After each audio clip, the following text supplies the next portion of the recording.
श्री दत्त जयंती उत्सवाच्या निमित्तानं उपस्थित सर्व श्रोते सज्जनांच्या एक विशेष भक्ती योगाच्या माध्यमातून आपल्या या ठाकूर निमगाव तीर्थक्षेत्रामध्ये भगवान श्री दत्तात्रयाचं श्री दत्त महापुराण कथेचं आयोजन आणि आयोजनाचा आजचा हा दुसरा दिवस। सर्वप्रथम आजच्या या दुसऱ्या दिवशी भगवान श्री दत्तात्रयाच्या कथेचं श्रवण करण्यासाठी उपस्थित असणाऱ्या सर्व श्रोते सज्जन मायबापांच्या सर्व संतांच्या चरणावरती सर्वप्रथम वंदन करतो। मस्तके हे पायावरी या वारेकरी संतांच्या तुम्हा सर्वांच्या चरणावरती नतमस्तक होतो। या कथेसाठी ज्यांचे आशीर्वाद लाभले असे असणारे वैकुंठवासी गुरुवर्य कृष्णदेवजी बाबा, गुरुवर्य निवृत्ती बुवा भगत पैठणकर, गुरुवर्य गहिनीनाथ बाबा, परमपूजनीय पिता श्री आबा तथा सदैव माझ्या पाठीवरती हात देणारे माझे थोर मोठे सर्व गुरुवर्य आणि तुम्ही सर्वजण सर्वांच्या चरणी अतिशय भावानं नतमस्तक होतो। हे व्यासपीठ ज्यांच्या माध्यमातून एवढं भव्य आणि दिव्य सजलंय, कालही आपण बोलून गेलो, आजही आपल्या समोर आवर्जून बोलेल की ज्यांची सिंथच्या माध्यमातून तुम्हा आम्हा सर्वांना साथ लाभली असे असणारे भजन सम्राट तेजस्वी महाराज नरवडे, त्यांच्या समवेत या ठिकाणी उपस्थित असणारे आमचे ज्येष्ठ मार्गदर्शक आदरणीय श्री व्यक्तपरायण रेवणनाथजी महाराज शेंबडे,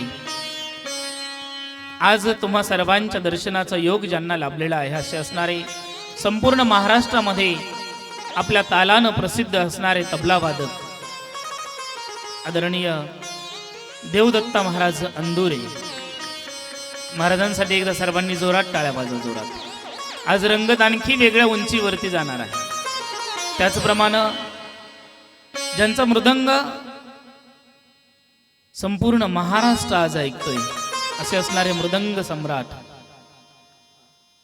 ऋषिकेशजी महाराज निजबे महाराजांचं वैशिष्ट्य सांगायचं म्हटलं तर आज आपण ज्यांचा ताल ऐकतोय थोड्याच दिवसामध्ये युवा कीर्तनकार म्हणून त्यांच्याकडे पाहिलं जाणार आहे। आणि हे इकडं तिकडं नाही, ह्या व्यासपीठावरून बोलतोय बरं। त्याच्यामुळे आता बंटीची घंटी वाजू द्या, ऋषिकेश महाराज आमच्या समोर येऊ द्या। त्याचप्रमाणे महाराष्ट्रभर ज्यांचं नाव लौकिक आहे असे 2-2 कीर्तनकार आपल्या व्यासपीठावरती आहेत। श्री संत जोग महाराज वारकरी शिक्षण संस्थेमधून 4 वर्षाचं शिक्षण पूर्ण करून ज्ञानदानाचं पवित्र कार्य करणारे आमचे आणि भोलेनाथाचा आशीर्वाद आपल्यापर्यंत घेऊन आलेले महेशजी नरवडे महाराज आणि त्याच समवेत आपल्या गावचं भूषण असणारे ऋषिकेशजी महाराज थोरात, दोन्ही युवा कीर्तनकार व्यासपीठावरती आहेत। त्याचप्रमाणे ज्यांच्या माध्यमामधून कालची कथा आज संपूर्ण महाराष्ट्राला बघायला भेटली असे असणारे आमचे परममित्र आदरणीय माऊली महाराज, की ज्यांच्या चॅनलच्या माध्यमातून आज संपूर्ण महाराष्ट्रात हा व्हिडिओ गेलाय। संपूर्ण महाराष्ट्रानं कालची कथा अनुभवली आहे। त्याचप्रमाणे ज्यांच्या माध्यमातून माझा आवाज, सर्व माझ्या सवंगड्याचा आवाज तुमच्यापर्यंत पोहोचतोय असा आमचा जिवलग आणि थेट भगवंताचं नाव ज्याला मिळालंय भगवान साऊंड सिस्टीम, त्यांच्यासाठी देखील एकदा जोरात टाळ्या वाजवा। काल कोणतीही उणीव त्यांच्याकडून राहिली नव्हती आणि आज एक्स्ट्रा काम तुमच्या सर्वांसाठी केलंय त्यांनी।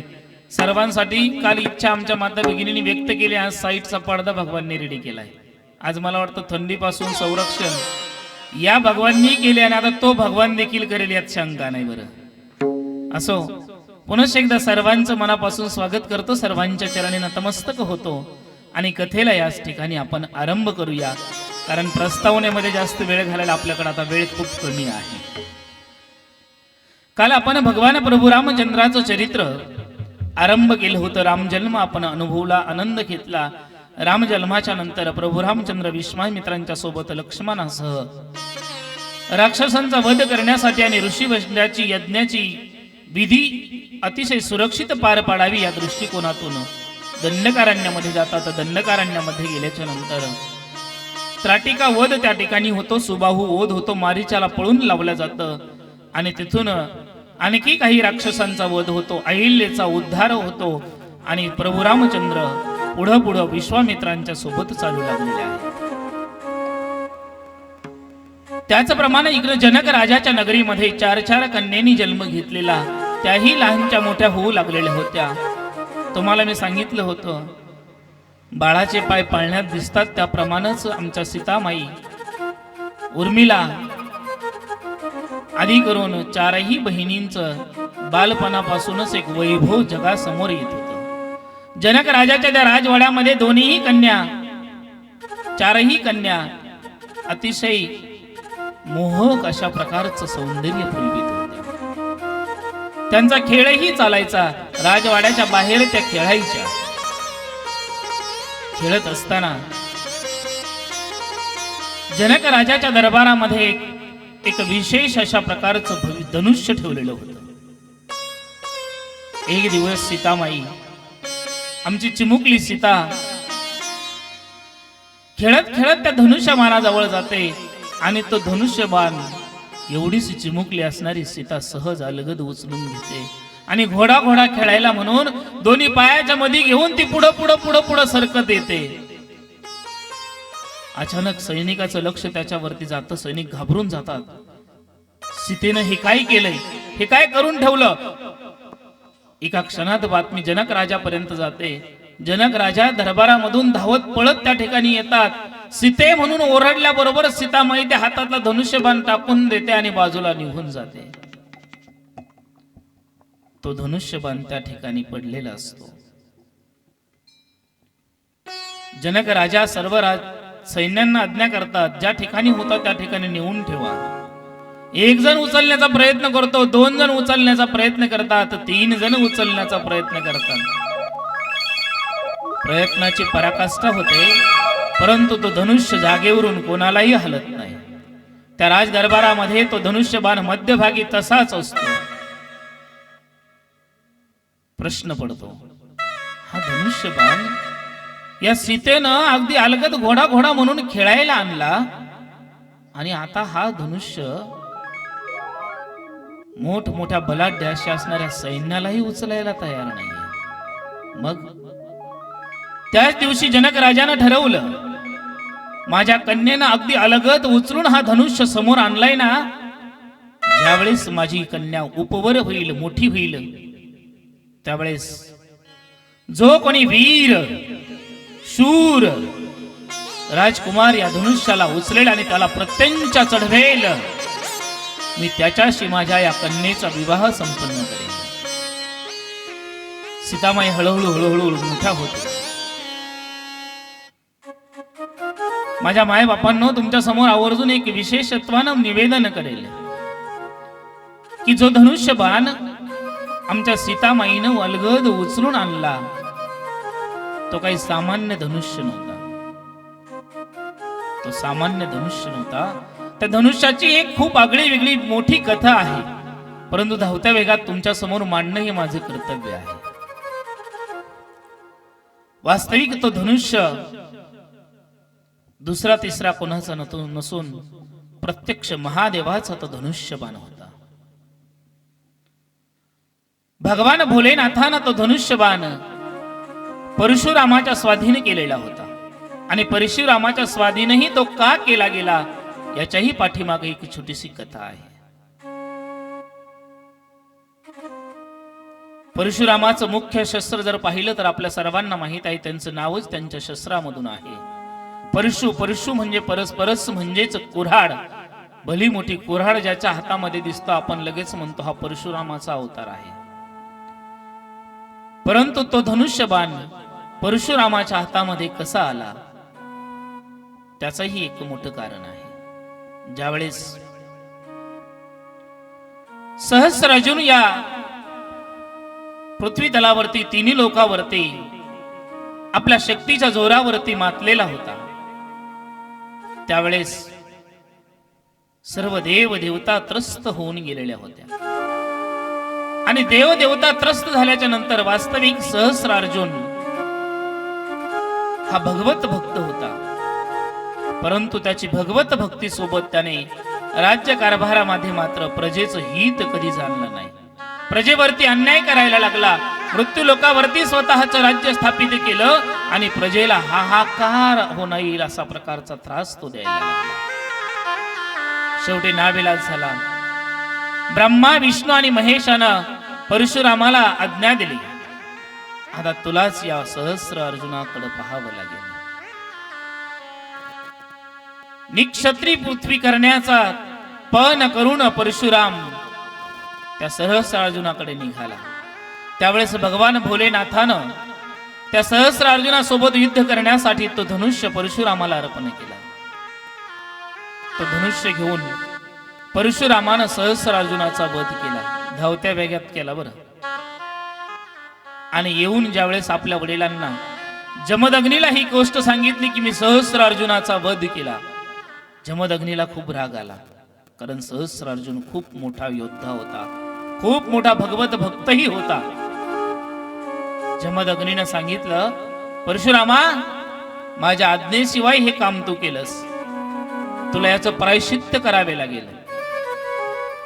आणि म्हणून प्रायश्चित्त करण्यासाठी परशुराम मृत्यू लोकावरती येतात. घनघोर अशा प्रकारची तपश्चर्या परशुरामाने केली आणि त्या प्रायश्चित्त त्या ठिकाणी केलं.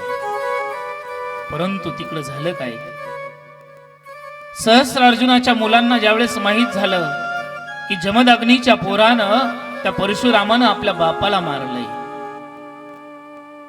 मग ज्यानं आपल्या बापाला मारलंय, ज्यानं आमची छाया डोक्यावरची काढून घेतली, छत्र डोक्यावरचं काढून घेतलं, आम्ही त्याच्याही डोक्यावरती छत्र राहू देणार नाही, अशा प्रकारची प्रतिज्ञा, अशा प्रकारचा पण त्या सहस्रार्जुनाच्या मुलांनी केला. आणि जमदग्नीचा शोध घेत घेत ते गेले. ज्या ठिकाणी जमदग्नी ऋषी होते त्या ठिकाणी जाऊन त्यांनी जमदग्नीचाही वध केला. पहा बरं का, एका पाठोपाठ एक सूड घेत असताना कसे वध होतात. जमदग्नीचा वध झाला. इकडे परशुराम प्रायश्चित्त करण्यासाठी तपश्चर्या करत होते. त्यावेळेस जमदग्नीच्या शिष्यांनी परशुरामाचा शोध घेतला आणि येऊन सांगितलं, परशुरामा, ऋषीवर्यांचा, तुमच्या परमपूजनीय पिताश्रींचा वध झाला, वध झाला. परशुरामाला अतिशय राग आला. पुन्हा आपला परशु हातामध्ये घेतला, एका हातामध्ये धनुष्य घेतला आणि त्या सहस्र अर्जुनाच्या मुलावरती चाल करून परशुराम जातो. आणि त्या परशुरामानं कोणताही मागचा पुढचा विचार न करता सहस्र अर्जुनाच्या सर्व मुलांचा वध करून टाकला. माझ्या माई बापांनो, सुडाची भावना कधीच माणसाच्या हातून चांगलं कार्य घडू देत नाही. बरं, आयुष्यामध्ये प्रत्येक कर्म, प्रत्येक कार्य करत असताना निश्चित विचार करा की हे दुसरं कोणीतरी केलंय म्हणून मीही करेल, दुसऱ्याने हे केलंय म्हणून मी मागं का राहू, मीही त्याच्यापेक्षा पुढचं काहीतरी करेल, या भावनेमध्ये आपण स्वतःला वाहून नेतो. परंतु याच्यामधून चांगलं काही नाही. एका पाठोपाठ एक वध होत गेले आणि निक्षत्री पृथ्वी परशुरामाने केली. त्यावेळेस त्या असणाऱ्या हजारो मुलांच्या हातातील सर्व शस्त्र पृथ्वीवरती पडले होते. ते सर्व शस्त्र परशुरामाने एका जागेवरती जमा केले आणि त्याच वेळेस त्याच ठिकाणी त्याने हाही धनुष्य ठेवला. परंतु पृथ्वी मातेला त्या असणाऱ्या अनेक शस्त्रांचं ओझ झालं आणि गायीच्या रूपानं ती पृथ्वी माता समोर आली. शेषनागालाही ओझ झालं. त्या गायीच्या वासराच्या रूपानं शेषनाग समोर येतात आणि परशुरामाला विनंती करतात, आम्हाला तुमच्याकडे राहायचंय. दोघेही राहायला लागले. काही दिवसाचा कालावधी गेला आणि पृथ्वी माईनं एका स्त्रीचं, आईचं रूप धारण केलं आणि शेषनागानं एका बालकाचं रूप धारण केलं. दोघेही जण परशुरामाला स्त्रीची छाया निश्चित नको होते, परंतु ज्यावेळेस विनंती केली त्यावेळेस परशुरामापासून थोडस बाजूला का होईना परंतु राहण्याची परवानगी त्या दोघांना मिळते। एक दिवस परशुराम आपला आश्रम सोडून त्रिलोक भ्रमणासाठी जातात आणि हाच मोका पाहून शेषनाग त्या संपूर्ण शस्त्राच्या जवळ जातो आणि सर्व असणारी शस्त्र तो नष्ट करून टाकतो, परंतु एक धनुष्य मात्र त्यावेळेस शेषनागानं शिल्लक ठेवलेलं असतं। त्यावेळेस परशुराम पुन्हा भ्रमंती करून आले आणि पाहतात, परंतु वचन दिलेलं असतं की मी तुम्हाला कोणत्याही प्रकारची शिक्षा करणार नाही। नावेलाज होतो, सगळा राग अनावर झालेला तसाच दाबून टाकतात आणि त्या बाळाला माफी देतात, परंतु प्रश्नही विचारतात, बाळा तू हे सगळे धनुष्य सगळे शस्त्र उद्ध्वस्त केलेस, परंतु हा एक का बरं ठेवला?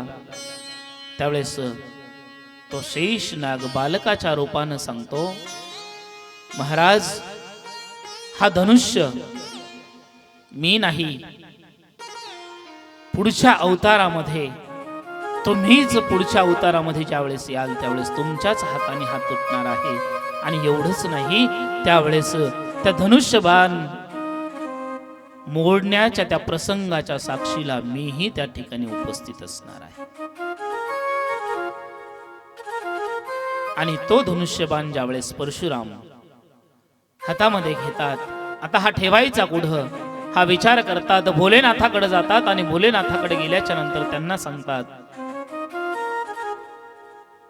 मी या असणाऱ्या धनुष्याचं करू काय? त्यावेळेस भोलेनाथानं सांगितलं की माझे दोनच आवडीचे शिष्य आहेत, दोनच, त्याच्यातील एक तुला माहित आहे, एक तुला माहित नाही। मी दोघांची नावं तुला सांगतो, तुला जो योग्य वाटेल त्याच्या स्वाधीन हे धनुष्य कर। आणि त्यावेळेस दोन नावं भोलेनाथाने सांगितले, त्याच्यातलं एक नाव होतं मिथिला नरेश जनक राजा आणि दुसरं नाव होतं लंका नरेश रावण। परशुराम अगोदर रावणाच्या दरबारामध्ये जातात, परंतु रावणाचं ते सर्व कृत्य पाहून तिथेही खूप मोठी कथा घडलेली आहे, परंतु त्याही कथेचा विचार आपण थोडासा बाजूला ठेवू। परंतु दरबारामध्ये प्रजेवरती केला जाणारा अन्याय परशुरामाला सहन झाला नाही आणि तो धनुष्य रावणाच्या स्वाधीन न करता परशुराम माघारी येतात आणि मिथिला नगरीमध्ये जातात। मिथिला नगरीमध्ये ज्यावेळेस ते पाऊल ठेवतात त्यावेळेस त्या नगरीचं जे बाउंड्री असते, बाउंड्री सीमा, त्या सीमेवरती आल्याबरोबर एक आल्हाददायक वातावरण परशुरामाच्या लक्षामध्ये येतं। त्या ठिकाणची प्रत्येक झाड झुडूप प्रजा दगड माती सर्वांच्या मुखामध्ये सर्व ठिकाणावरून एकच जयघोष असतो आणि तो जयघोष असतो भगवान भोलेनाथाच्या नावाचा। सगळीकडून एकच ध्वनी गुंजत असते, नमः शिवाय ओम नमः शिवाय हर हर भोले नमः शिवाय नमः शिवाय ओम नमः शिवाय हर हर भोले नमः शिवाय नमः शिवाय ओम नमः शिवाय हर हर भोले नमः शिवाय नमः शिवाय ओम नमः शिवाय हर हर भोले नमः शिवाय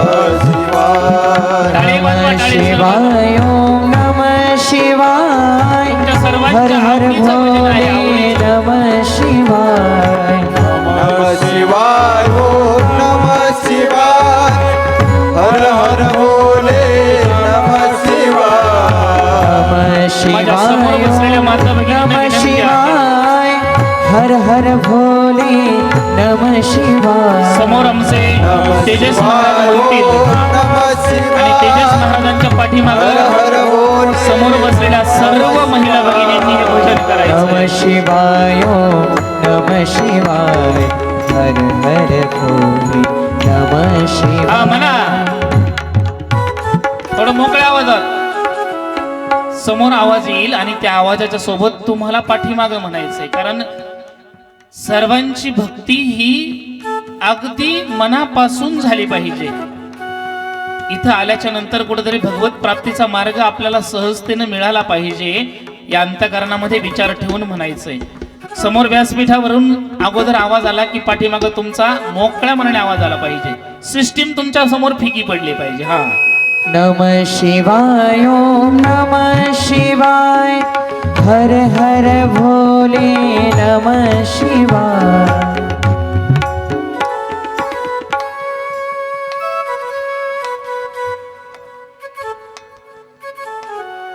नमः शिवाय ओम नमः शिवाय हर हर भोले नमः शिवाय.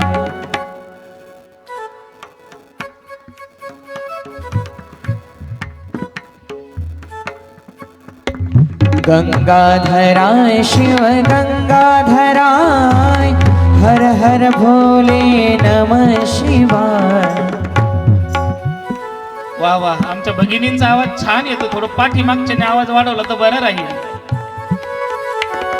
नमः शिवाय ओम नमः शिवाय हर हर भोले नमः शिवाय. नमः शिवाय ओम नमः शिवाय हर हर भोले नमः शिवाय. नमः शिवाय ओम नमः टाळी वाजव, शिवाय टाळी वाजव. हा.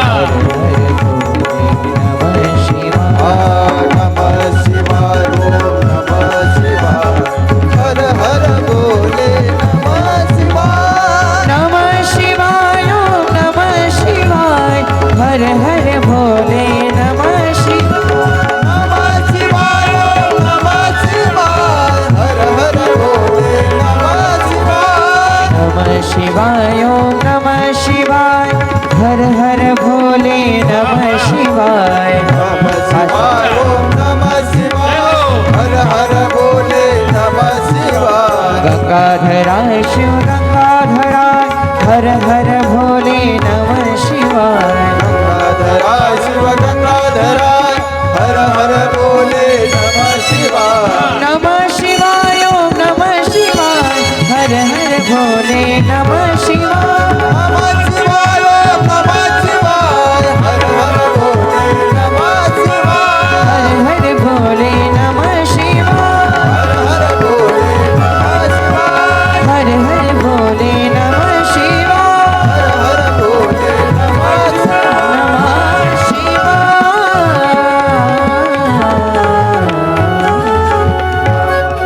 खूप छान, खूप छान. मिथिला नगरी भगवान भोलेनाथाच्या भक्तीनं दुमदुमलेली होती. चराचरामधून भगवान भोलेनाथाच्या नामाचा जयघोष त्या ठिकाणी येत होता. परशुरामानं तो धनुष्य घेतला आणि जनक राजाच्या दरबारामध्ये जाऊन पोहोचला. जनक राजाची ती भक्ती पाहिली. जनक राजाचं ते प्रजाहित पाहिलं आणि सांगितलं, जनका, हे धनुष्य मी भोलेनाथाच्या आज्ञेनं तुझ्या स्वाधीन करतोय. याचं रक्षण करणं ही तुझी जबाबदारी असेल. आणि तेव्हापासून ते धनुष्य जनक राजाच्या दरबारामध्ये होतं. तेच धनुष्य सीतामाईनं खेळण्यासाठी पुढं आणलं आणि त्याच ठिकाणी ते ठेवल्या गेलं. सीतामाई हळूहळू मोठ्या झाल्या. इकडं प्रभू रामचंद्रही अरण्यामध्ये विश्वामित्रांच्या सोबत होते. त्याच वेळेस आपली कन्या उपवर झालेली कळल्याच्या नंतर जनक राजानं संपूर्ण मृत्यू लोकावरती स्वर्ग लोकामध्ये सगळीकडं निमंत्रण पाठवले. मिथिला नगरीमध्ये माझ्या कन्येचं मला स्वयंवर करायचं आहे. मिथिला नगरीचे दूत सर्व राज्यामध्ये गेले आणि तिथं जाऊन त्यांनी जनक राजाच तो असणारा निमंत्रणाचा कागद त्या ठिकाणी दिला.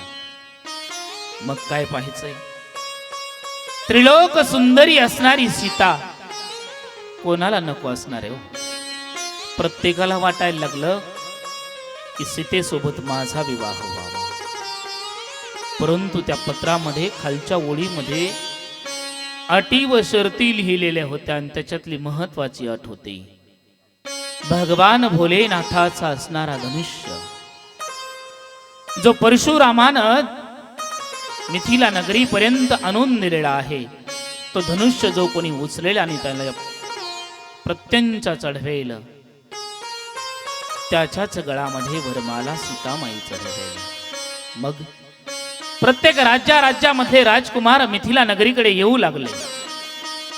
स्वयंवराचा तो दिवस जवळ आला होता आणि हळूहळू मजल दर मजल करत एक एक राजकुमार मिथिला नगरीमध्ये पोहोचत होता. तीच बातमी अयोध्येमध्ये देखील पोहोचली आणि तोच निरोप अरण्यामध्ये फिरत असणाऱ्या विश्वामित्रांपर्यंत देखील पोहोचले. तेवढ्यामध्ये अयोध्या नगरीमधून देखील विश्वामित्रांपर्यंत निरोप पोहोचता होतो. आणि मग विश्वामित्र म्हणतात, चला आपणही मिथिला नगरीमध्ये जाऊ आणि त्या ठिकाणी कसं स्वयंवर होतंय सीतेचं ते पाहू. दोघांनीही विश्वामित्रांची आज्ञा मान्य केली आणि निघाले. मजल दर मजल करत तेही मिथिला नगरीकडे पोहोचत होते. अनेक राजकुमार मिथिला नगरीमध्ये येत होते. सहज एक दिवस एका ठिकाणी विश्रांतीला थांबलेलं असताना विश्वामित्र म्हणतात, कोणाच्या गळ्यामध्ये वरमाला घालेल सीता कोण जाणे. कोण तो भाग्यवान असेल. त्यावेळेस लक्ष्मणजी अगदी अलगद उत्तर देतात, गुरुवर्य, जिसके ऊपर आपकी कृपा बनी रहेगी उसी के गले में सीता माई वरमाला डालेगी. गुरुवर, ज्याच्यावरती तुमचा कृपाशीर्वाद असेल ना, त्याच्याच गळामध्ये ती मिथिलाची राजकुमारी सीता वरमाला घालेल. बरं, हा माझा आत्मविश्वास मला सांगतो. विश्वामित्र म्हणले, पाहूया चला. विश्वामित्र आणि प्रभू रामचंद्र, लक्ष्मण भैया तिघेही जण मिथिला नगरीमध्ये प्रवेश करतात.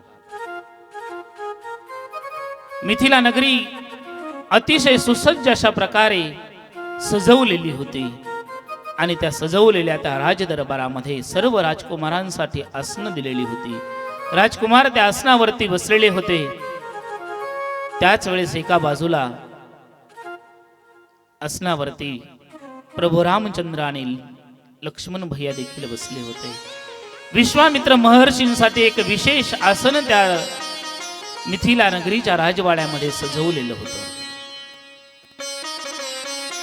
ठरल्याप्रमाणे ती वेळ तयार झाली, ती वेळ आली, तो मुहूर्त आला आणि जनक राजानं आदेश दिला, या ठिकाणी जमलेल्या सर्व राजकुमारांना मिथिला नरेशाचं बंधन. तुमच्या समोर मला सांगण्यास आनंद होत आहे,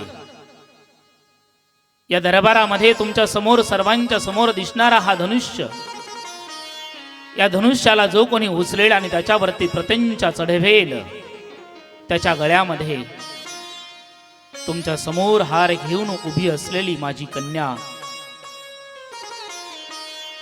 सीता वर मला अर्पण करेल.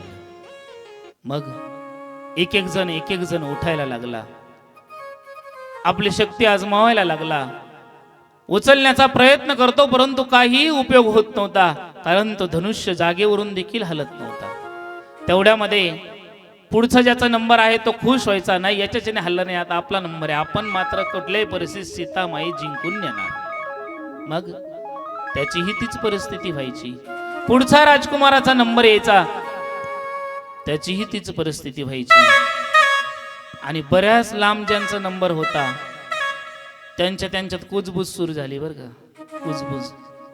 ते एकमेकाला म्हणायला लागले, अरे आपला नंबर यायचा आज जर दुसऱ्याने उचलून दिली, मग तो म्हणला बघतोच कस काय नेतो, त्याला मारून टाकीन म्हणला, पण सीता मीच नेहीन. दुसरा म्हणला येऊ दे तुझा नंबर, मग कळन तुला. त्यांच्यातली ती कुजबुज दरबारामध्ये चालू होती. एक एक जण उचलण्याचा प्रयत्न करत होता. अनेक राजकुमार अपयशी ठरले आणि आपल्या जागेवरती मान खाली करून बसले होते. तेवढ्यामध्ये राजकुमार जरी नव्हता, परंतु अनेक स्त्रियांसोबत विवाह करूनही ज्याचं मन थांबलं नव्हतं असा लंकेचा राजा रावणही त्या दरबारामध्ये उपस्थित होता. त्याची इच्छा होती की या मिथिला नगरीची राजकुमारी मी घेऊन जाईल. मग रावण त्या ठिकाणी पुढे येतो. रावणाची शक्ती तुम्हाला निश्चित माहित असेल. रावणाविषयी जर सांगायचं ठरलं तर खूप वेळ कमी पडेल. रावणाचं फक्त धनसंपदा होती असं नाही, रावणाचं सामर्थ्यही खूप मोठं होतं. धनसंपदा तर तुम्हाला माहित आहे, आम्ही मोजू शकत नाही, गणित लावू शकत नाही, एवढी संपत्ती आहे. आता त्याची गणना करण्याची आपली वेळ नाही, म्हणून ती सोन्याची लंका होती एवढं गृहीत धरून आपण पुढे चलूया. परंतु त्याचं सामर्थ्य एवढं होतं. असं म्हणतात की त्या रावणानं त्या कैलास पर्वताच्या खालून खांदा लावला होता, दोन्हीकडून ते हात लावले होते आणि उचलण्याचा प्रयत्न केला तर संपूर्ण पृथ्वी डगमगत होती. एवढं सामर्थ्य त्या रावणामध्ये होतं. मग रावण समोर येतो, धनुष्य उचलण्याचा प्रयत्न करतो. पहिला प्रयत्न अपयशी ठरतो. मग आणखी ताकद लावतो, तरी देखील फक्त जागेवरून युद्धभर तो धनुष्यवरती येतो. मग तिसरा आणि शेवटचा प्रयत्न तो रावण करतो. अगदी जोर लावून तो धनुष्य उचलतो आणि कसा बसा तो धनुष्य उभा राहिला की त्या धनुष्यासह रावण खाली पडतो आणि रावणाच्या छाताला वरतो धनुष्य. रावणाची गत अशी होते, रावणाची गत अशी होते की आता मात्र मी जगत नाही, माझ्यावरती नक्की आभाळ कोसळले, आता मात्र माझी बरी गत नाही. मग त्याला वाटायला लागतं की कोणीतरी माझं रक्षण करावं. परंतु अगोदरच अपयशी झालेले राजकुमार कोणी पुढे यायला तयार नव्हते. विश्वामित्रानं प्रभू रामचंद्राकडे तिरप्या नजरेनं पाहिलं. असं म्हणतात, समजदारो के लिए इशारा काफी होता है. धनुष्यास त्या दोर लावण्या, वीर पुरुष तो कुणी थजेना. धनुष्यास त्या दोर लावण्या, वीर पुरुष तो कुणी थजेना. काय करू मी काय सुचेना, काय करू मी काय सुचेना. दुरुनी न्याहाळी श्रीरामाला, लाजली सीता स्वयंवराला, लाजली सीता स्वयंवराला.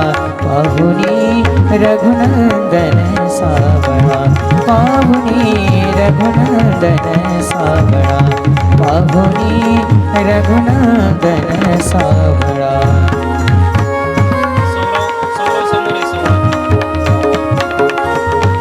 सर्वांनी अगदी मंत्रमुग्ध होऊन या गीताचा आस्वाद घ्यावा. सीता स्वयंवराचं अतिशय महत्वाचं मर्म या गीतामधून आपल्या समोर येतं.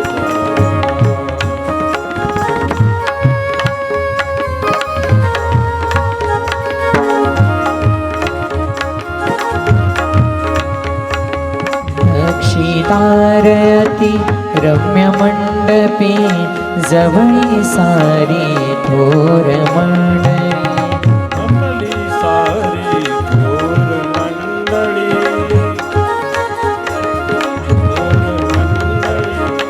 अक्षितारती रम्य मंडपी, जवळी सारी थोर मंडळी, जवळी सारी.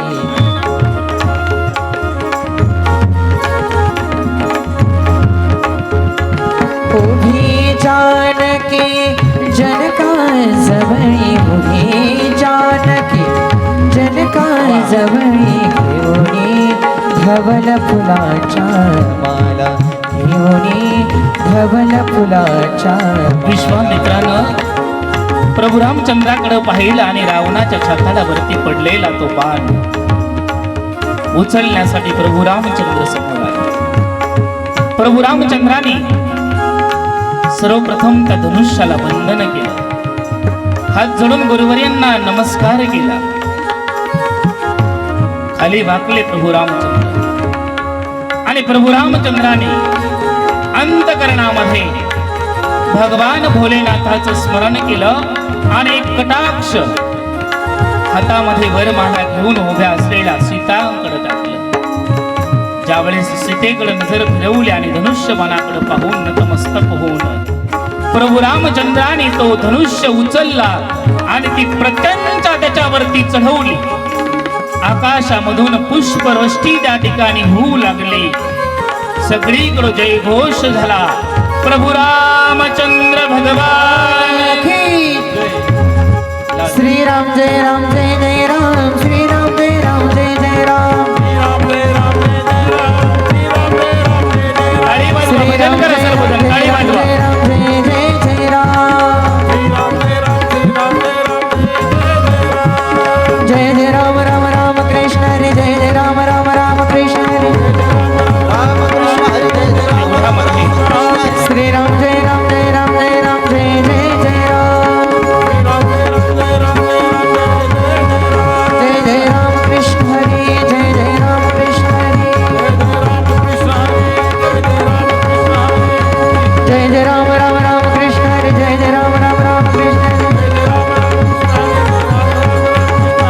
श्री राम जय राम जय जय राम श्री राम जय राम जय जय राम श्री राम जय राम जय राम जय राम जय जय जय राम श्री राम जय राम श्री राम जय राम श्री राम जय राम जय जय राम जय जय राम राम राम कृष्ण हरी जय जय राम राम राम कृष्ण हरी जय जय राम राम राम कृष्ण हरी जय जय राम राम राम कृष्ण हरी जय जय राम राम राम कृष्ण हरी जय जय राम राम राम कृष्ण हरी जय जय राम राम राम कृष्ण हरी जय जय राम राम राम जय जय राम राम राम कृष्ण हरी जय जय राम राम राम जय जय राम राम राम कृष्ण हरी जय जय राम राम राम जय जय राम राम राम राम राम राम राम राम राम जय जय राम राम राम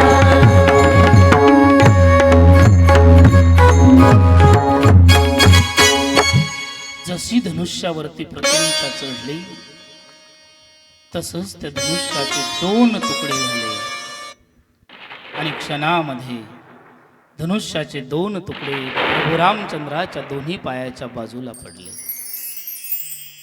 सगळ्या राज दरबारामध्ये एकच आक्रोश झाला, आनंद उत्सव झाला आणि सीतामाई आपल्या हातातील ती जानकी ती वरमाला घेऊन समोर येते. मात्र परिस्थिती त्या ठिकाणी असं होते, प्रभू रामचंद्राची उंची जास्त असते आणि सीतामाईची उंची कमी असते. मग तिथं देवाचा तो बाप तो विचार करायला लागला, आता जर मी मान खाली केली तर आयुष्यभर कायमस्वरूपी खाली मान घालून राहावं लागेल. रामाचं सांगायलं बरं. मग राम काही खाली वाकत नव्हते, ताट उभा राहिले. सीतामाईचा हात काय प्रभू रामचंद्राच्या गळ्यापर्यंत जात नव्हता. मग काय करावं, काही मार्ग सापडला ना. सगळे स्तब्ध उभे राहिले होते. सीतामाई पाहत होते, आता कसं करू, काय मार्ग काढू, काही मार्ग सापडत नव्हता. मग विश्वामित्रानं लक्ष्मण भैयाकडे पाहिल्याबरोबर लक्ष्मणाने इशारा समजून घेतला आणि त्यांना माहित होतं काही जरी झालं तरी एक कृती मी अशी करू शकतो की सगळं काही विसरून प्रभू रामचंद्र मान खाली करू शकतात. कोणती कृती? लक्ष्मण भैया पुढे सरसावले आणि टपकन आपल्या मोठ्या भावाचे प्रभू रामचंद्राचे पाय धरले. जसे पाय धरले, कल्याण मस्तू म्हणायला, पाठीवरती हात ठेवायला, डोक्यावरती आशीर्वाद द्यायला, पटकन प्रभू रामचंद्र खाली वाकले.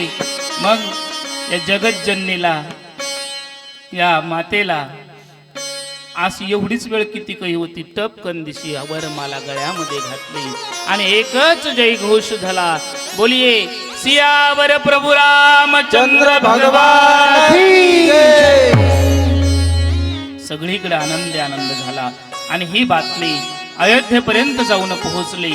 तेवढ्यामध्ये धनुष्याचे तुकडे झालेली बातमी कळल्याबरोबर परशुरामाचंही आगमन त्या दरबारामध्ये झालं आणि त्यावेळेस परशुराम क्रोधायमान झालेले होते. हा धनुष्य कोणी तोडला, कोणी हे काम केलं, राजा जनकाला जाब विचारू लागले.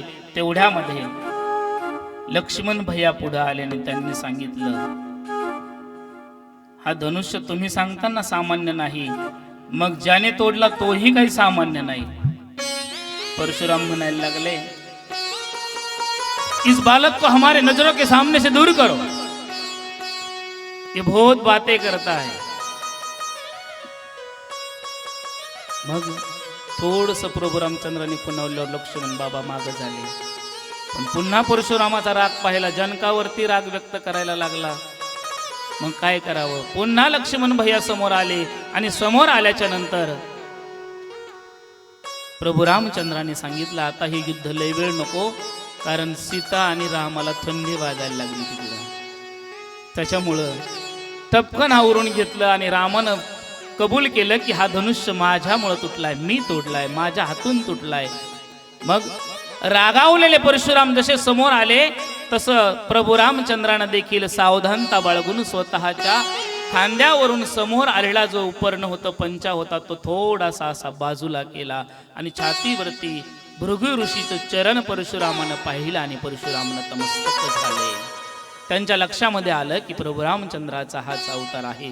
आणि त्यावेळेस मग प्रभू रामचंद्राला समोर पाहिलं, डोळ्यामध्ये त्यांचं संपूर्ण रूप साठवलं आणि जनक राजाला सांगितलं, राजा हा विवाह सोहळा अतिशय थाटामाटात झाला पाहिजे. मग आता काय करायचं, प्रभू रामचंद्राला थाटामाटात विवाह सोहळा हा कानावरती शब्द पडला आणि त्यांच्या लक्षातच येईना नेमकी काय. मग जनक राजाला प्रभू रामचंद्राने सांगितलं, जनका आतापर्यंत जे झालंय ना हे कोर्ट मॅरेज होतं, कोर्ट मॅरेज. ते म्हणले म्हणजे, ते म्हणले हा नियमात बसवलेला विवाह आहे, तू पण केला होता म्हणून या सीतेनं रामाच्या गळ्यात वरमाला घातली. अरे पण येडा झाला का, अरे पोराचा बाप नाही लागणाला, असं नको करू. आत्ताचे व्हायला लागलेत तसे, पण तू तरी तसं नको करू. जनकाचं म्हणणं, परशुरामाचं म्हणणं जनक राजाच्या लक्षामध्ये आलं आणि काही क्षणामध्ये सेवक सगळ्या नगरामध्ये गेले आणि निमंत्रण घेऊन सेवक अयोध्येमध्ये जातात आणि रितसर अयोध्येमधून दशरथ राजा अख्खं वराडचं वराड घेऊन मिथिला नगरीकडे निघतात. वराड निघालेला आहे. मग तुम्ही विचार करा, भगवंताच्या लग्नाचं वराड आहे, दशरथ राजाच्या अयोध्ये नगरीतलं वराड आहे. मग वराड काय थोडं असं काय, घराघरातली व्यक्ती लग्नासाठी निघालेली होती. मिथिला नगरीच्या त्या सीमेवरती वराड आलं. खबर मिथिला दरबारामध्ये पोहोचली आणि मिथिला दरबार सज्ज झाला. हळूहळू हळूहळू दशरथ राजाचं सर्व वराड दरबाराच्या जवळ येतं. लग्नाच्या मुहूर्ताची वेळ होते आणि मुहूर्ताची वेळ झाल्याच्या नंतर वेळ झाल्याच्या नंतर त्या लग्न मंडपाच्या बाहेर प्रभू रामचंद्र आणि सीतामाही लग्न मंडपाच्या द्वारावरती येऊन उभे आहेत. थोडं पुढं आणा त्यांना, इथं पुढं आणा. नाही नाही नाही, तिथून सभा मंडपात मधून येऊ द्या, फुलं टाकीत इथपर्यंत. तेजस महाराज गीत म्हणतो. थोडस सांगतोय मी, थोडस लक्षामध्ये घ्या. प्रभू रामचंद्र आणि जानकी मैया तिथून मध्यभागावरून सभा मंडपामधून इथं समोर येतील. इथं समोरच्या या रस्त्यानं ब्लॉकवरून इथं समोर आल्याच्या नंतर तोपर्यंत ज्यांच्या हातामध्ये पुष्प पोहोचलेलं आहे, फुल पोहोचलेलं आहे, त्यांच्या अंगावरती वर्षाव होईल. आणि इथं आल्याच्या नंतर अंतरपाट मध्यभाग धरून प्रभू रामचंद्राचा आणि जानकी मैयाचा शाही विवाह सोहळा या ठिकाणी होणार आहे. ज्यावेळेस गीत चालू असेल त्या गीताच्या बोलावरती त्यांचं आगमन इकडे होणार आहे. आणि माझ्या स्वयंसेवकांना विनंती आहे, तोपर्यंत सर्वांपर्यंत अक्षदारूपी पुष्प त्या ठिकाणी पोहोचते झाले पाहिजेत. सर्वांपर्यंत अक्षदा वाटप करा, म्हणजेच फुलांच्या पाकळ्यांचं वाटप करा. वातावरण अतिशय प्रसन्न आहे आणि या प्रसन्न वातावरणामध्ये गोरज मुहूर्तावरती प्रभू रामचंद्राचा आणि जानकी मैयाचा विवाह सोहळा संपन्न होत आहे. संपूर्ण मिथिला नगरी वराडी मंडळींच्या आगमनानं सजलेली आहे. सगळी नगरी सजवलेली आहे आणि मंडपद्वारावरती प्रभू रामचंद्र आणि सीता मैया येऊन थांबलेत आणि त्यांचं आगमन आता लग्न मंडपातील त्या आसनावरती होत आहे. सजा दो घर को गुलशन सा, सजा दो घर को गुलशन सा, मेरे सरकार आए. सजा दो घर गुलशन सा मेरे सरकार आए हैं। सजा दो घर को गुलशन सा मेरे सरकार आए। सजा दो घर को गुलशन सा मेरे सरकार आए। सजा दो घर को गुलशन सा मेरे सरकार आए हैं। सजा दो घर को गुलशन सा मेरे सरकार आए हैं। सजा दो घर को गुलशन सा मेरे सरकार आए। सजा दो घर को गुलशन सा मेरे सरकार आए। मेरे सरकार आए हैं। मेरे सरकार आए हैं। मेरे सरकार आए हैं। सजा दो घर को गुलशन सा मेरे सरकार आए हैं। सजा दो घर को अनमोल ठेवा आपल्या नजरेमध्ये साठवा सर्वस्व. सरकार आए हैं।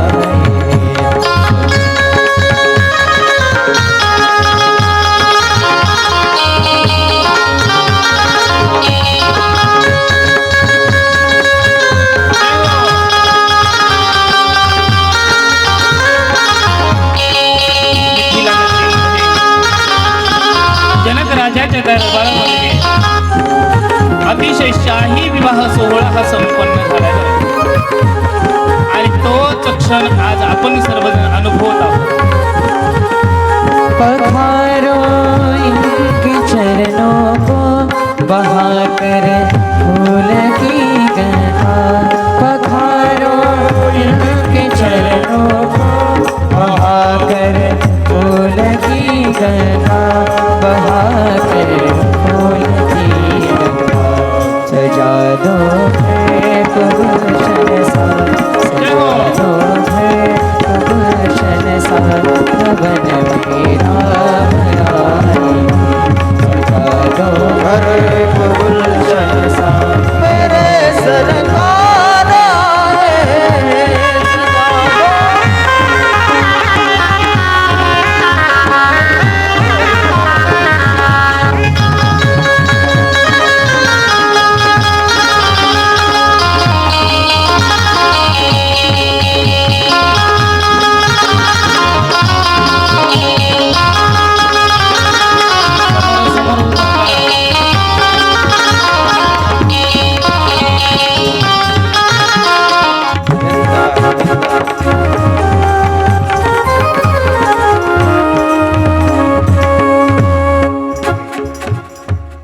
चला नवरीच्या पाठीमाग उभा राहायला कोणतरी चला आणि नवरदेवाच्या पाठीमाग उभा राहायला कोणतरी चला. चला लवकर लवकर चला. नवरीकडचे दोघ जण अंतरपाठ धरा बरं लवकर. शिक्के पिक्के इथं हाणणार नाहीत. टोपी वगैरे घालून या कोणी. अक्षता सर्वांपर्यंत पोहोचली का? अरे हो नाही काहीतरी सांगा. व्यावहारिक नवरदेव नवरीच्या पाठीमाग उभं राहायला पुण्य नसलं तरी चालतं, पण या नवरदेव नवरीच्या पाठीमाग उभं राहायला पुण्य लागतं. वाह. आणि जे भाग्यवान आहेत त्यांनी या समोर. कोणी या या शिवदाजी उठलेत तुम्ही आता. अक्षता पोहोचली पाठीमाग. करायची का सुरुवात? नवरदेवाच्या मामाला आणि मामीला आपल्या यांना विचार पुन्हा प्रॉब्लेम होत नाही. नाही ते तुम्हाला रोजच मामा आणि मामी म्हणायची सवय लागली. मामी नसती जरा फक्त मामाच लागतो माग. मामा करायची का सुरुवात?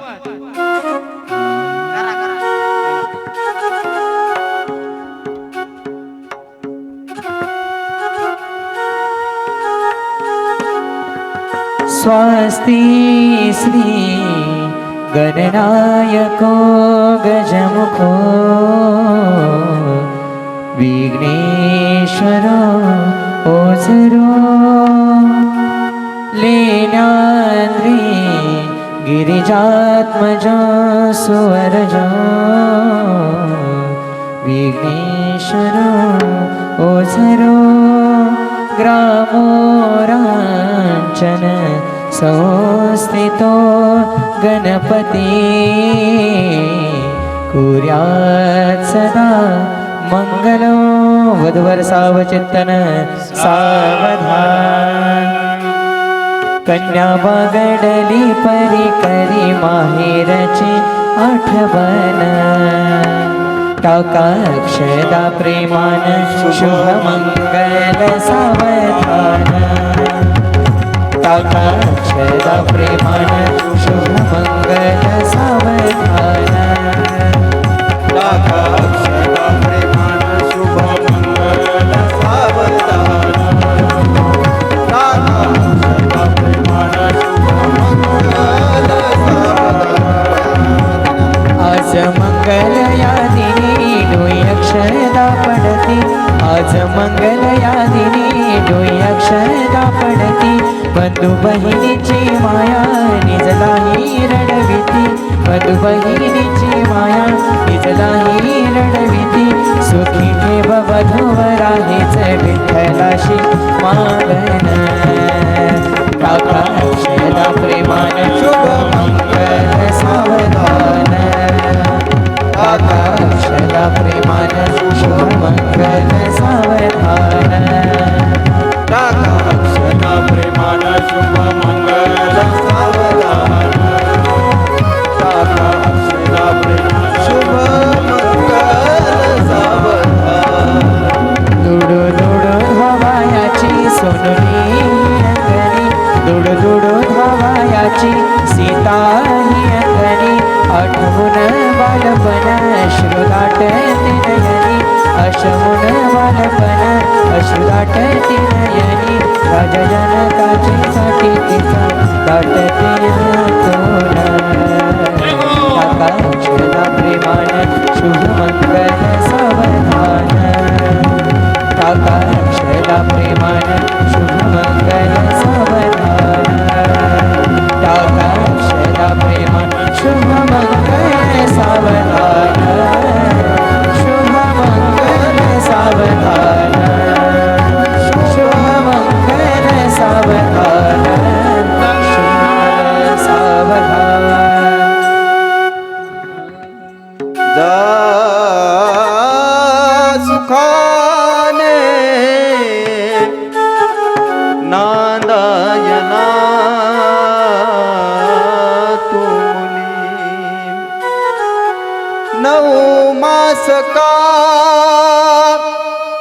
कष्ट बिले दुःख झाले या देहाला केव्हा भेट देशी तू आई या जीवाला आई या जीवाला जा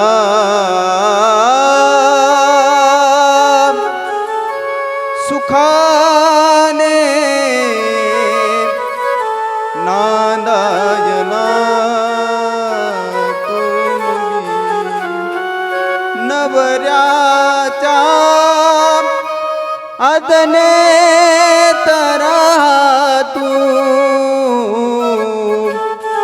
सासू सासऱ्यांच्या सेवेत रहा तू आठवण ठेव तू या माहेरची साजली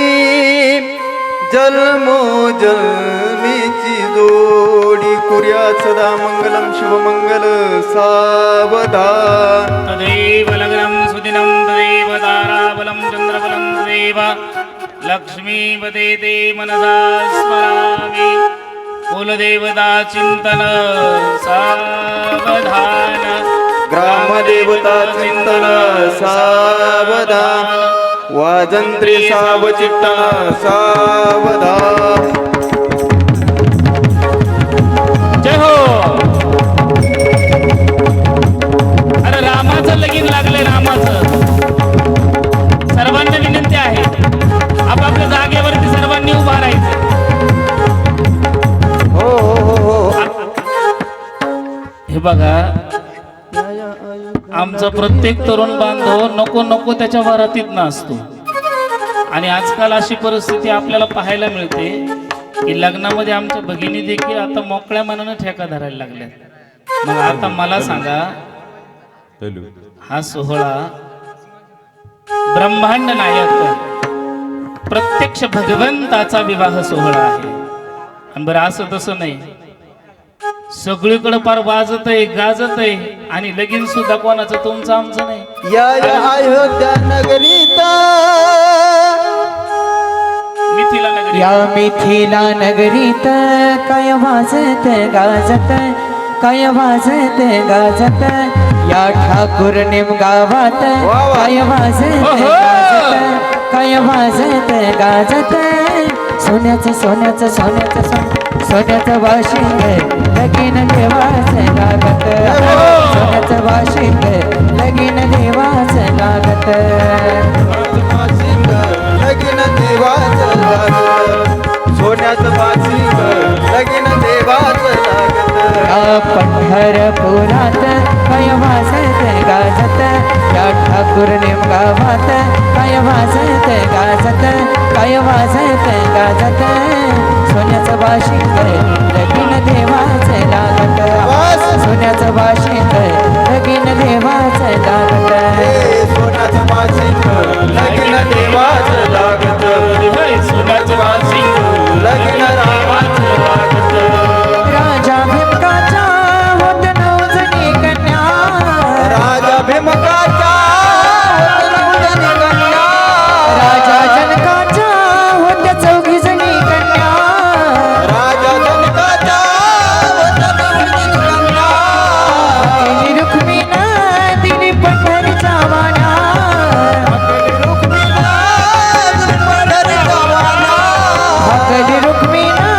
दिली पंढरीचा वाणा,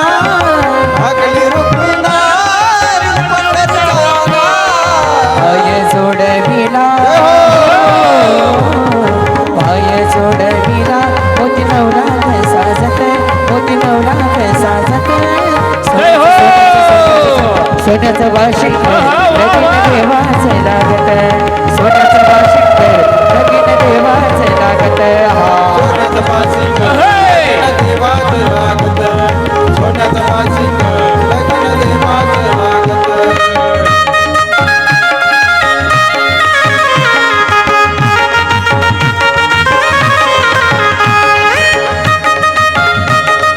वावा दत्त महाराज,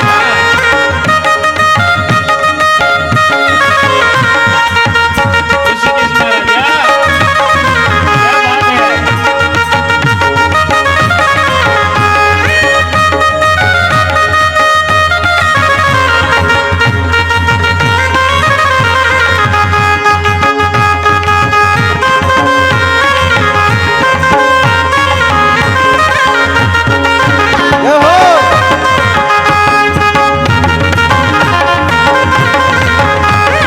जय हो, जय हो.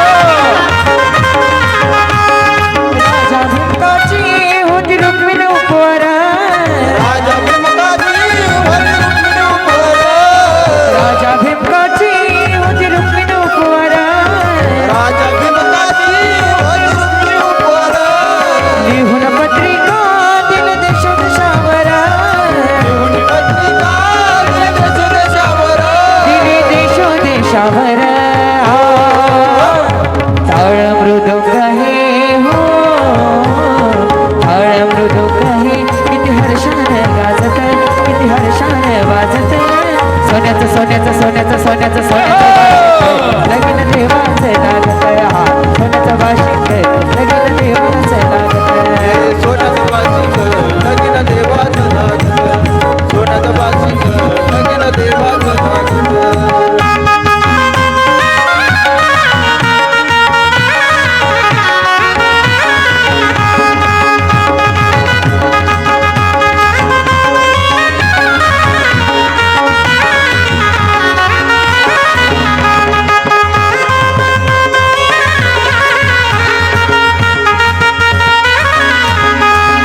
तू ग सटवाची ऐ ग अंबाबाई, तुझ्यासाठी आलो मी बाई बाई, तुझ्यासाठी आलो पायी पायी तुझ्यासाठी मी आलो पायी पायी उग सत्वाची आई ग अंबाबाई तुझ्यासाठी आलो मी पायी पायी तुझ्यासाठी मी आलो पायी पायी तुझ्यासाठी मी आलो पायी पायी तू ग पुढ मी ग तुझ्या माग काग धरी रास राग काग धरी रास राग अंबाबाई लाड लाड ये गये काग धरी रास राग काग धरी रास राग हरी लाल लाल हरी लाल लाल हरी लाल लाल हरी लाल लाल हरी लाल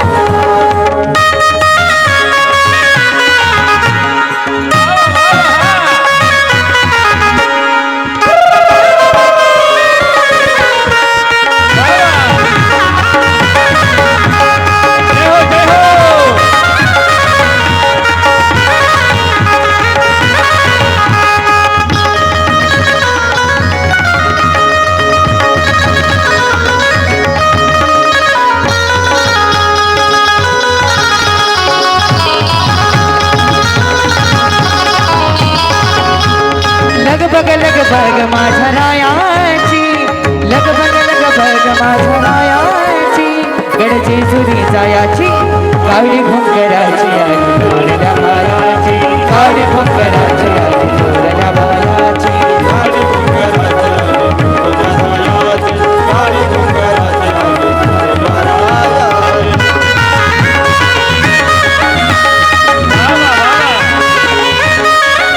देवदत्त महाराज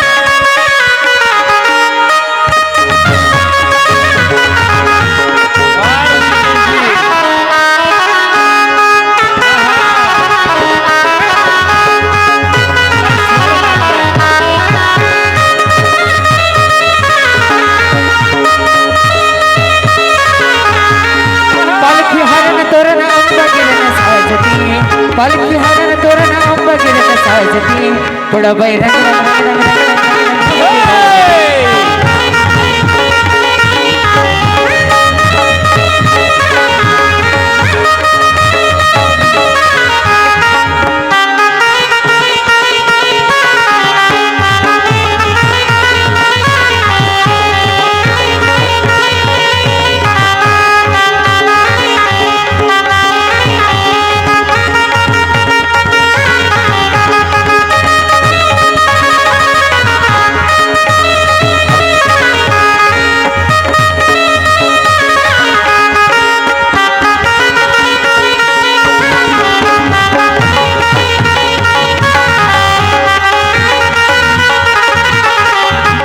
पंढरपुरात काय वाजत गाजत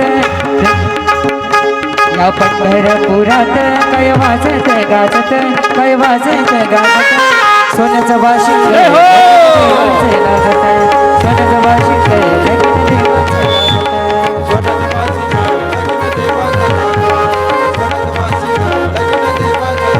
लगीन देवाचे लागत लगीन देवाचे लागत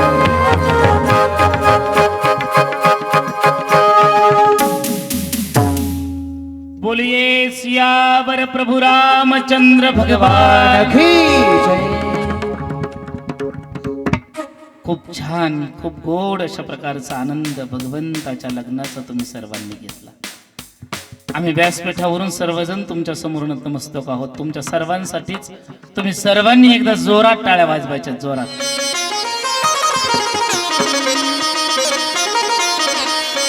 प्रभू रामचंद्र आणि जानकी मैयाचा विवाह सोहळा अतिशय शाही थाटामध्ये त्या अयोध्याच्या नरेश दशरथ राजाला आणि मिथिलेचा नरेश जनक राजाला शोभेल अशा प्रकारचा हा विवाह सोहळा आज ठाकूर निमित्त संपन्न झाला. मला नाही वाटत आता कोणाला थंडी वाजलेली राहिली असेल. साऱ्याची थंडी आता पळून गेली असेल. आता पुढे 1 तास काय कोणी काही म्हणायचं नाही मला. आता चालेल का? अय मावशा हो चालेल ना? वा. जनक राजाच्या त्या मिथिला नगरीमध्ये प्रभू रामचंद्राचा विवाह सोहळा संपन्न होतो आणि आता ती वेळ आलेली आहे. ज्या वेळेला जनक राजा सुनैने सोबत दारावरती उभा आहे, दाराच्या बाहेर प्रभू रामचंद्र, लक्ष्मण भैया, भरत आणि शत्रुघ्न चारही भावंडाचा हा विवाह सोहळा या ठिकाणी संपन्न झालेला आहे. बाहेर ते उभे आहेत.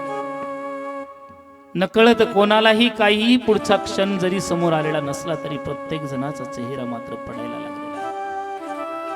प्रत्येकाला आता कळत होतं की ही जानकी, ही सीतामाई, उर्मिला, चारही बहिणी आता आपल्या सासरी जाणार आहेत. मग तो क्षण समोर आला. आयुष्यामध्ये असं म्हणतात की कन्यादानासारखं दुसरं मोठं पुण्य कोणतं नाही.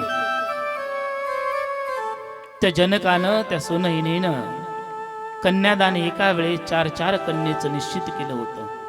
खूप मोठं पुण्य त्यांच्या पदरामध्ये पडलं होतं. परंतु माझ्या मायबापांना असंही म्हणतात की लेकीला वाटा लावण्या इतकं मोठं दुःख दुसरं कोणतंच नाही.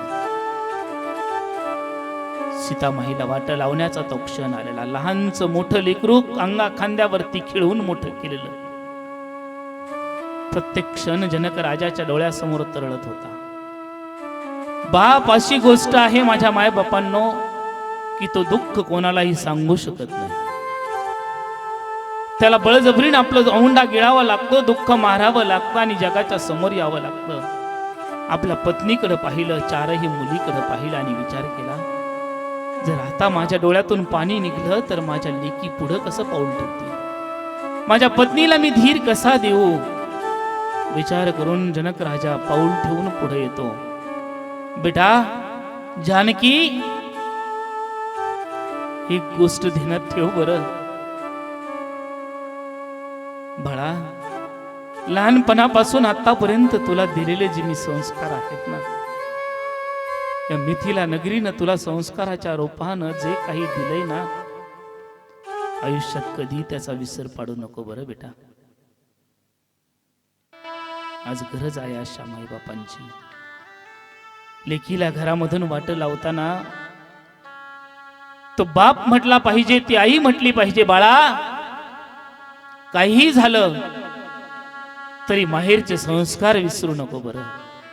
तो जनक, ती सुनैना माता आपल्या लेकीच्या समोर उभ्या आहेत. सुनैने मातेनं तोंडाला पदर लावलेला आहे, हुंदका दाटून आलेला आहे. चारही पोरीकडे एकाच वेळेस ती आई पाहते. बापाच्या तोंडातून कसे बसे शब्द निघतात. बाळा, बेटा, मला सोडून तू जातेस, परंतु ज्या ठिकाणी तू जाणार आहे ना बेटा, त्या ठिकाणचे राजा दशरथ, ते दशरथ म्हणजे तुझे सासरे नाही बेटा, तुझे पिताश्री म्हणून त्यांच्या समोर तुला जायचंय. इथं तुला एकच आई होती जानकी, उर्मिले, इथं तुम्हाला एकच आई होती, तिथं तुम्हाला 3 आई मिळणार आहेत.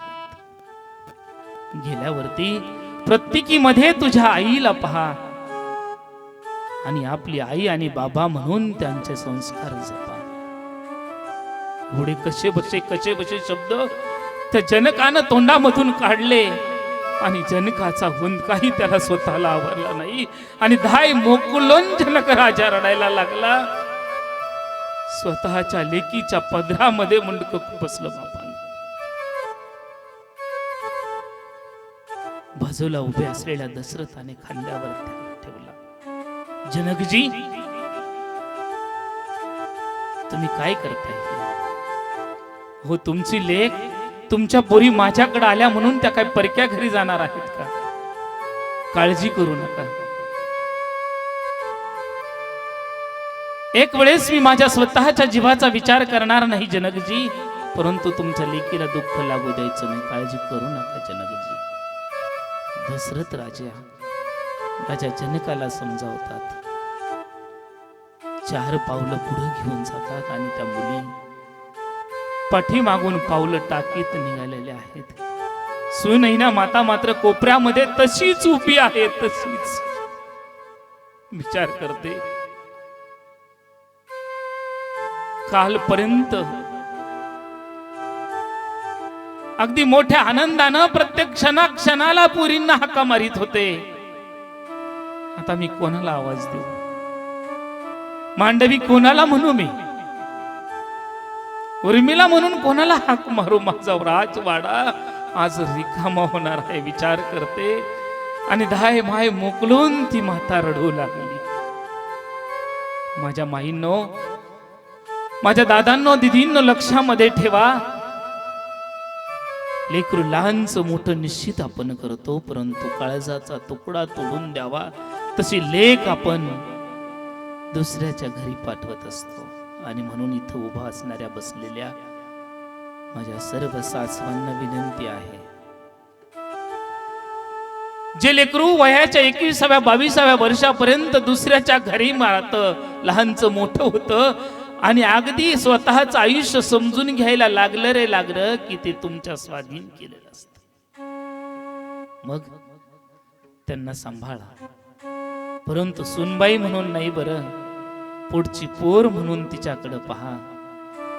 ज्या वेळेस तुम्ही तुमच्या सुनबाईला पोटची पोर म्हणून पाहाल, त्यावेळेस त्या जनकानं जानकीला सांगितलेले शब्द, ती जानकी त्यावेळेसची आणि आता तुमच्या घरात नांदायला आलेली जानकी सुद्धा आपल्या बापाचे शब्द निश्चित खरी ठरवेल, यात कोणतीही शंका नाही.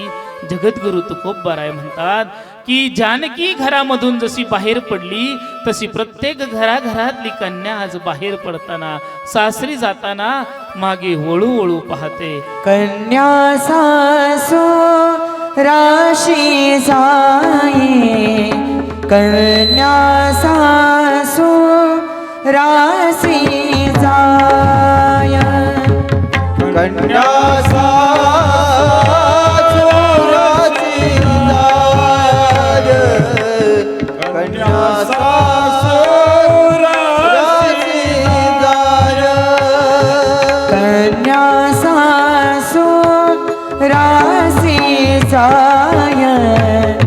कन्या सासू राशी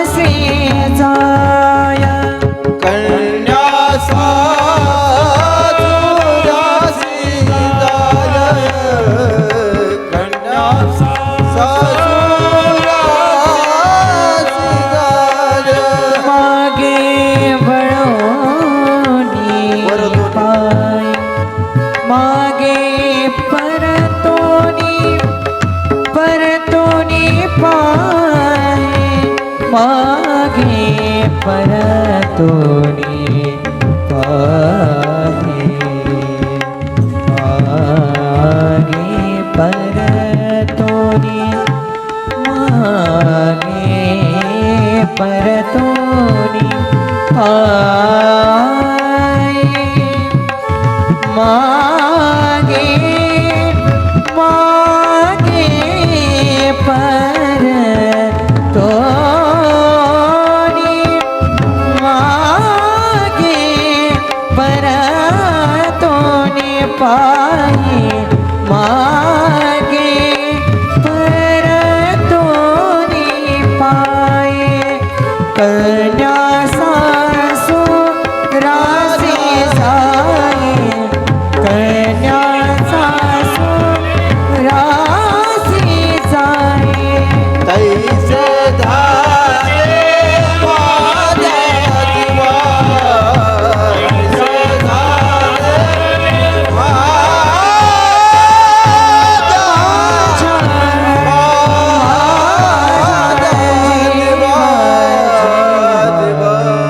राजा जनकाला आणि संपूर्ण मिथिला नगरीनं सीतामाईसह चारही बहिणींना वाट लावलं.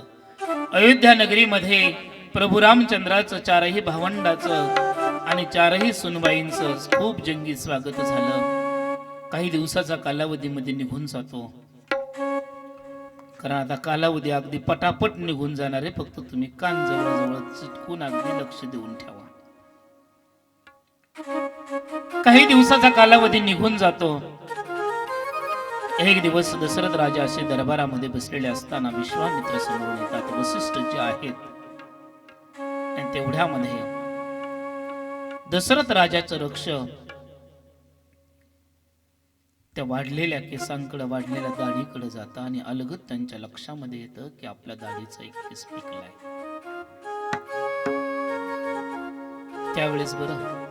त्यावेळेस असा एक नियम होता,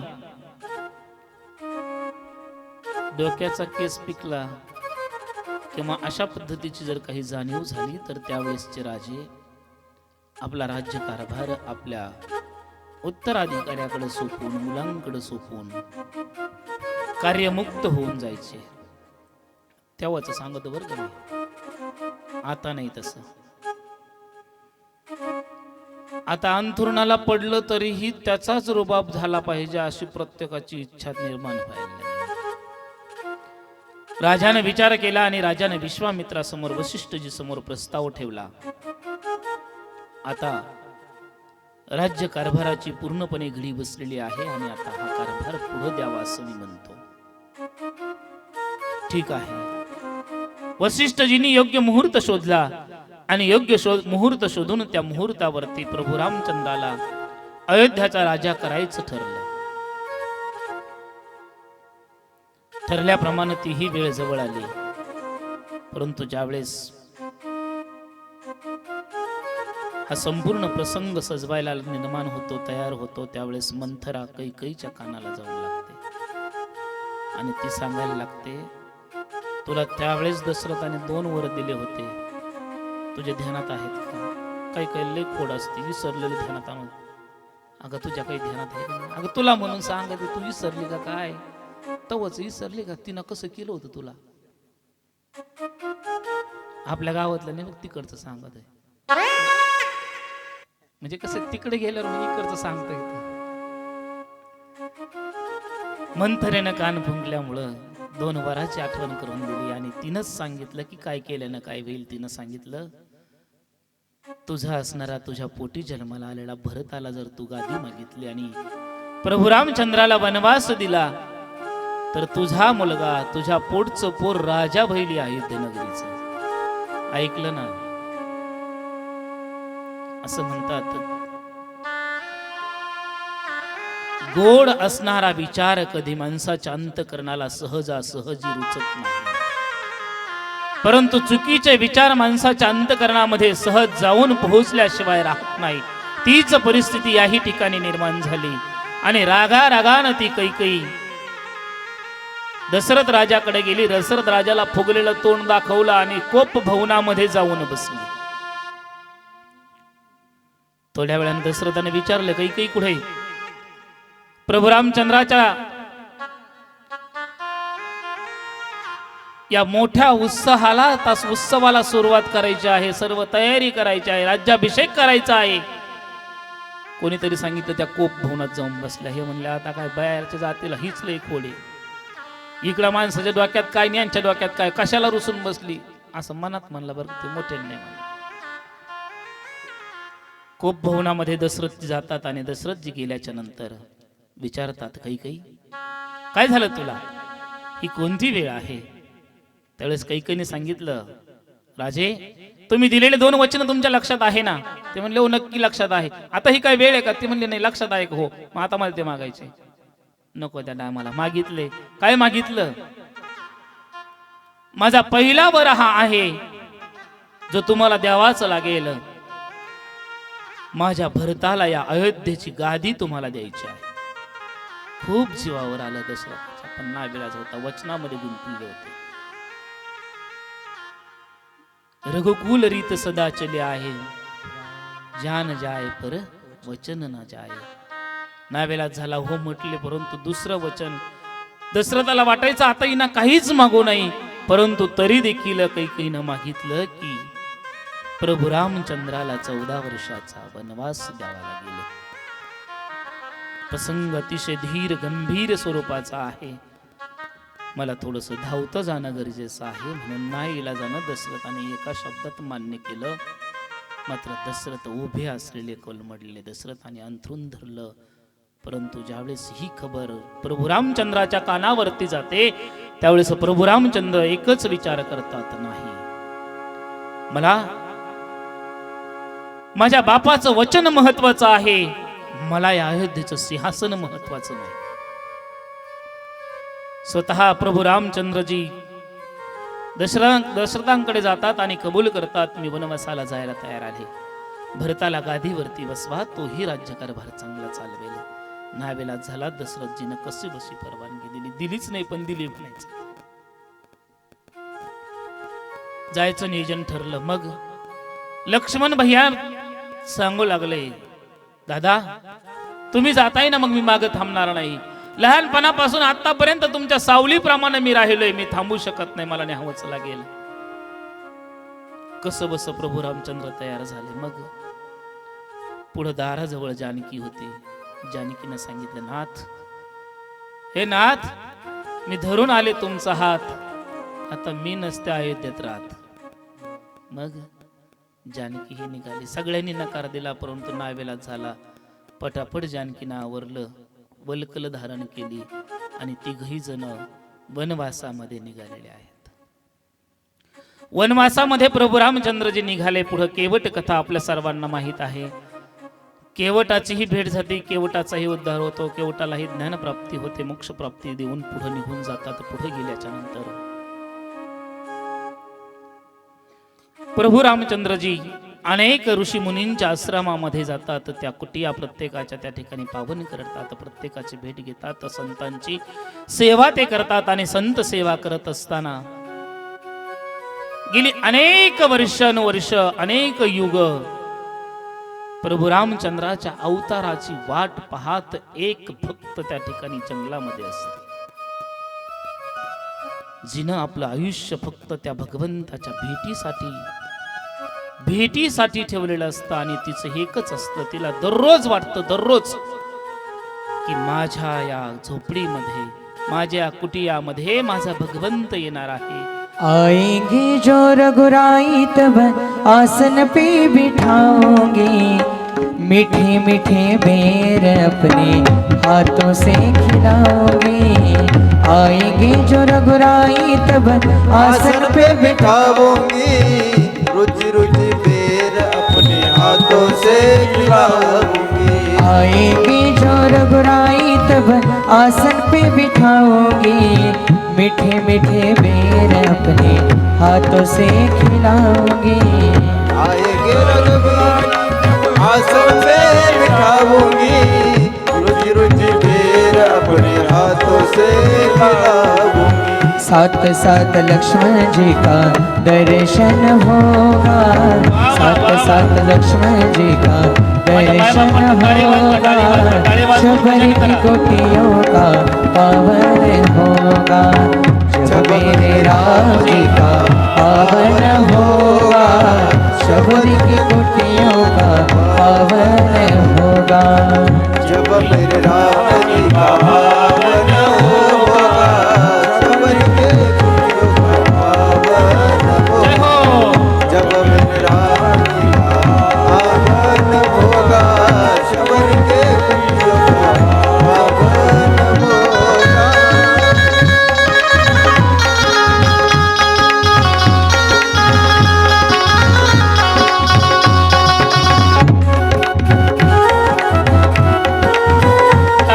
टाळी वाजवा सर्वजण. अंतःकरणामध्ये प्रभू रामचंद्राचं स्मरण करून सर्वांनी टाळी वाजवा.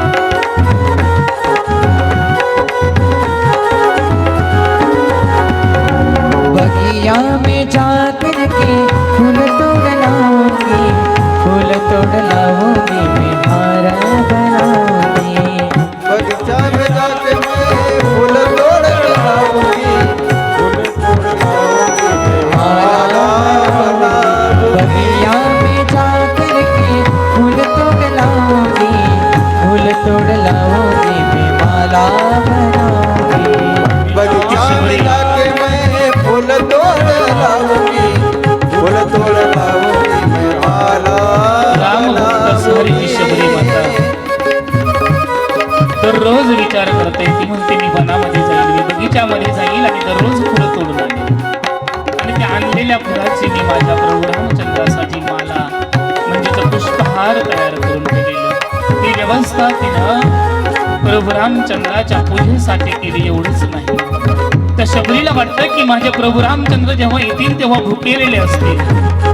मग त्यांना खाण्यासाठी मी माझ्या वनात जाऊन दररोज गोड गोड अशा प्रकारचे बोर घेऊन येईन बोर. परंतु ती शबरी माता दररोज बोर आणायची बरं, परंतु शबरी मातेनं आणलेलं बोर तिलाच प्रश्न पडायचा. शबरी म्हणते हे आणलेलं बोर गोड असेल का? मग शंका मनामध्ये घेते आणि त्या टोपलीतलं प्रत्येक बोर उचल चाकून पहा, उचल चाकून पहा, उचल चाकून पहा. मग उष्टी केलेलं प्रत्येक बोर त्या शबरीनं त्या टोपलीमध्ये ठेवावं आणि दररोज त्या प्रभू रामचंद्राची वाट पहावी आणि विचार अंतःकरणामध्ये ते माझ्या कुटियेमध्ये माझे प्रभू रामचंद्र येतील आणि माझी कुटिया पावन होईल पावन. राम आएंगे तो अंगना सजाऊंगी, दीप जला के दीवानी में मनाऊंगी. राम आएंगे तो अंगना सजाऊंगी, दीप जला के दीवानी में सजाऊंगी. राम आएंगे तो अंगना सजाऊंगी, दीप जला के दीवानी में मनाऊंगी. राम आएंगे तो सजाऊंगी, दीप जला के दीवानी बन जाऊंगी.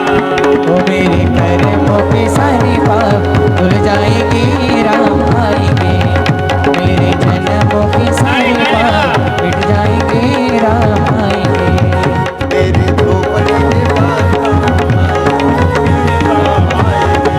तो मेरे झोपड़े के भाग आज खुल जाएंगे, राम आएंगे. राम आएंगे आएंगे राम आएंगे. राम आएंगे राम आएंगे.